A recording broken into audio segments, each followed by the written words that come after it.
asked you guys to spotlight your favorite Asian American Pacific Islander creators. And it could be kind of anybody across the board in comics, writers, artists, inkers, letters, whatever you got. Sky's the limit. Tell us who you love. Also, sorry in advance if I mispronounce names. I feel fairly confident that will happen. It is not intentional. So let's see what you guys said. I wanted Johnny to take it easy on you, Ashton, but I forgot to mention that. I like panic. I'm like, if I see something that I don't immediately know how to pronounce, I panic, and then I say it way worse because I'm panicking. Okay, Brian says Gwenpool was one of my favorite comics when it was drawn by help to It's like the first one. I just don't want to be rude. I feel like it's rude, like butchering people's names, especially when we're trying to be respectful. Right, yeah. You know, and I'm no better because like he's a fairly newer artist for me, or that's a fairly newer artist, so I'm not familiar with the name, but I want to say Gurihiru is what I want to say.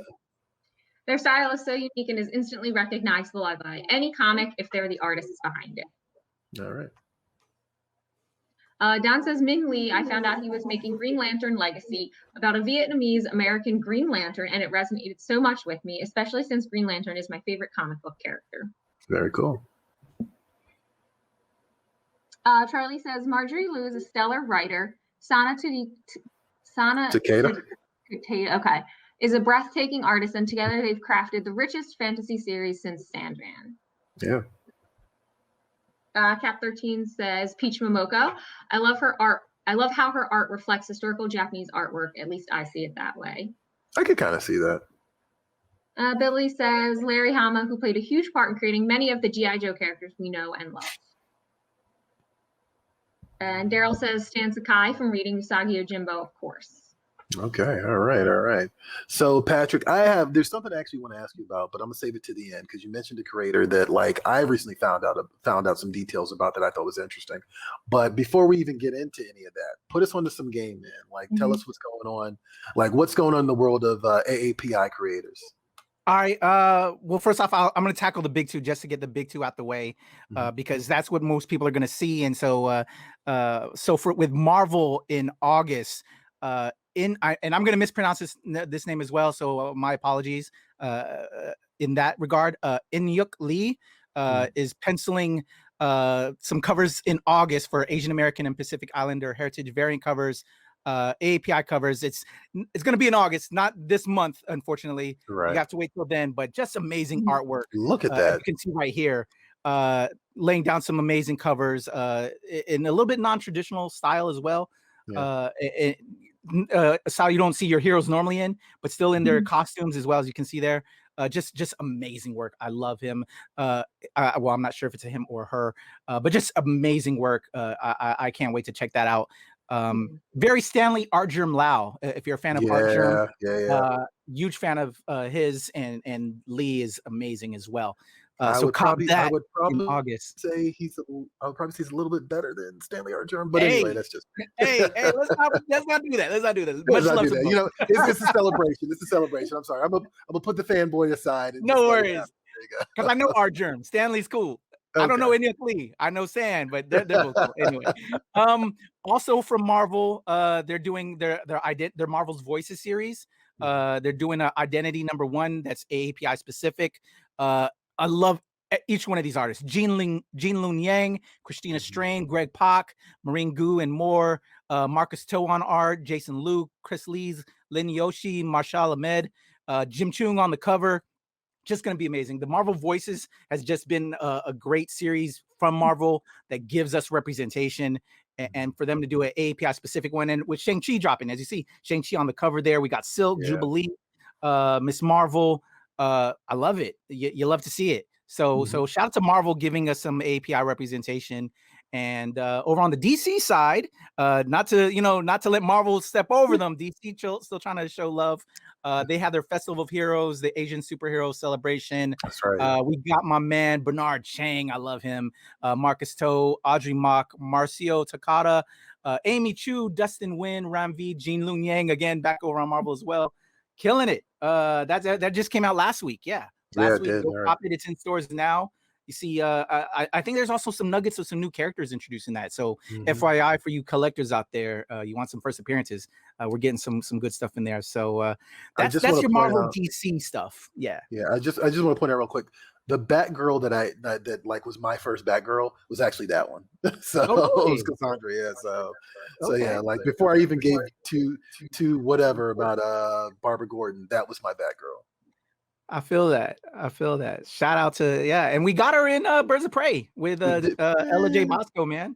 did we? Okay. Okay, I'll behave. I'm sorry. I'll behave. All right. Yeah, it wasn't truly our Batgirl. Anyway, Right. so indie wise, you know what I'm saying? Because again, you know, before you can get to the Marvel 2, you know, Marvel DC is always going to get that love, but there's this independence that, you know, shout out to my independents that are creating, doing what they really want to do and shine. Yeah. I recently covered a film called Lumpia with a Vengeance. They're touring the festival circuit right now. It's a sequel to the original film Lumpia.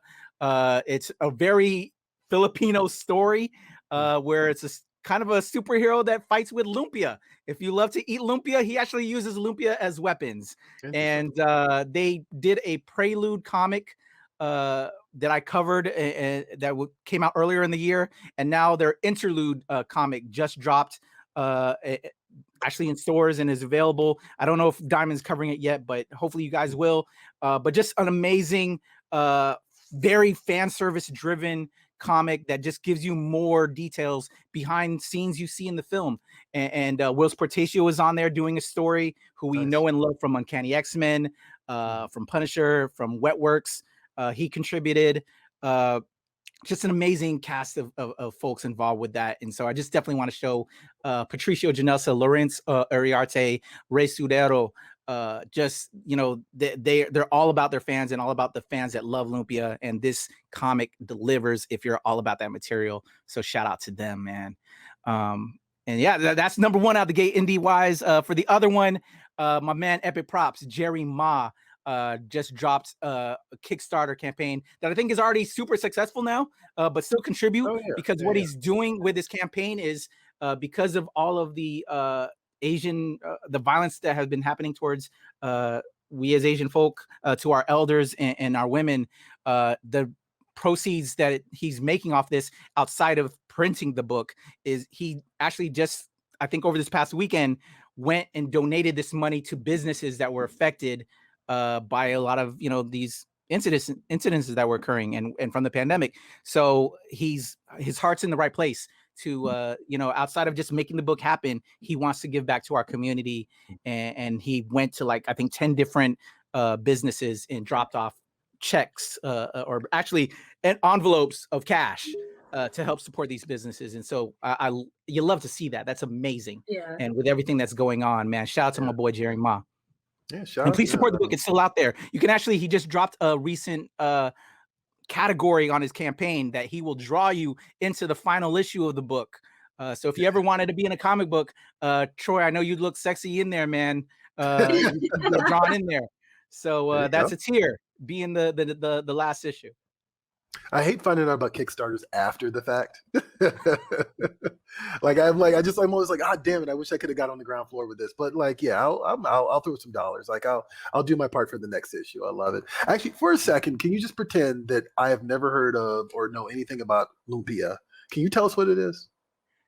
Oh, Lumpia the food or the movie? The food. Oh, Lumpia is oh my gosh, it's essentially an egg roll. Everybody knows egg roll, but lumpia is kind of like a thinner rice paper. It's clear, right? Okay. Yes, it's clear. It's a lot smaller than your normal fried egg roll, and it has like carrots, like a meat. It depends. It could either be a shrimp, chicken, or pork. I was just raised on it, and I used to help make it with my parents.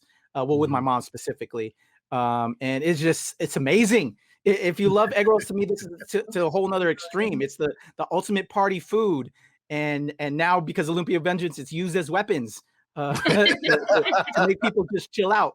It's so good. It's so good. Right. And if you haven't had it, Troy, I'll bring some to you, man. You know, I will take it. I actually realized I have had that before. I actually did not know what it was called. Like, so there you go. Yeah. I know what is. I know pancit. Pancit. Yeah. Yep. Ashton, have you had lumpia before? Ashton? I was like, at first I didn't know what it was, and then Johnny pulled up the picture. I was like, yeah, definitely has that. Yeah. Awesome. You know, Our we're food is Americans. amazing, people. Peter's lumpia shaming. You don't know lumpia? You should have been invited to a dinner at a Filipino house. I actually have. I've been to Debu's, like, you know, and I've had it before. So I just didn't know what it was called because I like to just. Yeah, no worries. I just eat food and don't ask questions. So there you go. Well, that's what we're all about. We do not leave hungry. That's how we show love and kinship and friendship with everyone in the Filipino community. Is we eat. You know, that's how we come. You have to eat, because if not, then we're gonna look at you a little funny. No, eat. We take care of our people. I love it. Peter says, we feed you well. I love it. Peter knows what's up. I love it. No, thanks for those shout outs, man. I actually wanted to ask you, well, I don't even know if it's necessarily a question, but like something I found out I thought was kind of interesting. So I do a comic, right? And on I'm going to give a little shout out to our artist, Julius Abrera. He's done a bunch of stuff with Xenoscope, but he's also doing my comic, Fight of the Century. And one thing he told me that I actually did not realize is how much of a creative influence Whilce Portacio is in the Filipino world, which I thought was kind of interesting. Like, you know, I get the impression that there's like a whole generation of Filipino artists that who have just taken to the comic book field because of him, you know, which I thought was pretty interesting. So. Yeah, he's like our legend, man, you know, because of, I think just with laying it down on Uncanny X-Men, creating a character in Bishop there. And then, you know, when the big artists moved out of Marvel to create Image Comics, he was like our big representative. And I think that was kind of like the gateway. And then with him being there and having his own, you know, with Wetworks and his own studio, he then brought up Gary Alanguilan. I also want to say he brought up Edgar Tadeo, just an amazing group of Filipino creators. Kind of that movement happened, and Whilce is the godfather for that, and he is just the sweetest, most knowledgeable guy about the industry, and he pays respects to the cast that came before him. As we all know, if you're a longtime comic head, we had Alfredo Acala. Who else did we have? Oh my God, it's escaping me now that I'm trying to think of all the names. But like on the Savage Sword of Conan, you know, Conan was like a big thing for me. A lot of those artists that worked on like Blade and Conan were like Filipino artists, and oh my gosh, I'm trying to remember all their names. Akala is the biggest one that's sticking in my head right now. But just that we've been in the game for a long time. But Portacio on when with the X-Men being just, you know, the biggest selling title, and then them forming Image, because Image kind of like transcended like a lot of things with comics, I think, because here are the superstar artists now wanting to tell their own stories, and that, with Whilce being part of that lineup, was like, wow, we don't have to worry about Marvel and DC. We can actually create our own Filipino superhero. And he did that with Grail on Wetworks and some of his other characters. And then when he brought Gary Alanguilan, and he did Stone, and then Gary started doing his own works. And rest in peace, my man Gary Alanguilan, who is just was a beast in his time, and deserves respect. But just that paved the way for a lot of us and inspired a lot of us, and nothing but respect. Even my boy Bobby Rubio, who we know from Pixar Studios on Float, that just recently had like 6 million views. He was inspired by Portacio. And actually, when I have an interview coming with Bobby Rubio soon on Show Pal Show. Stay tuned on the Nerds of Color. We talked about that and how he got started, because he actually started working with Jim Lee before he got into animation. And, so yeah, Portacio is a god, man, to us. Totally. No, I love that. Yeah, no, like I just, you know, I know who Whilce Portacio is, but I never heard his name getting mentioned a lot, especially when people are talking about the Image revolution and whatnot. You know, his name didn't get brought up a lot. And I'm like, well, he was definitely part of that exodus, part of that the building of Image Comics, like, you know, and of course he was on the X books back in the day. So yeah, I just want to give that a little bit of a shout out. Remember he was on Punisher? He was on Punisher, yes, he was. That I used to get the magazine outside of the comic, and that was amazing. His work is brilliant. I love his work. Yeah, no, absolutely. And it's very unique too. Oh, Ernie Chan. Ernie Chan. There you go. Thanks, Peter. Thank you very much. Yes. Speaking actually, the first Filipino to draw 2 to 3 monthly comics at one time. Damn. Bam at DC as penciler. Batman is DC as penciler. Conan at Marvel, inking John Buscema. Okay, nice, awesome. See, there you go. A little bit of education. Peter with the Ollie. I appreciate that. Yeah, man, he's a beast, man. We've been in the game a minute, man. I love it. And I'm sorry, I'm stuttering now, but because I want to just put more names out there because we've been killing it. And so yeah, Ernie Chan, Alfredo Alcala, there's so many. Lanil Yu.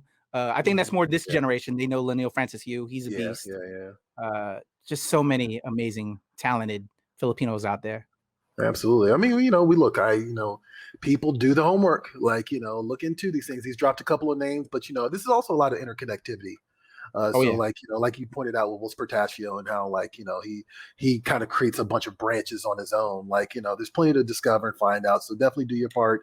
Celebrate AAPI month by doing your homework and celebrating some of these creators for sure. Don't forget that you can catch Previews World Weekly streaming live every Wednesday at 4 p.m. Eastern, 1 p.m. Pacific at Previews World on Facebook, YouTube, and Twitch.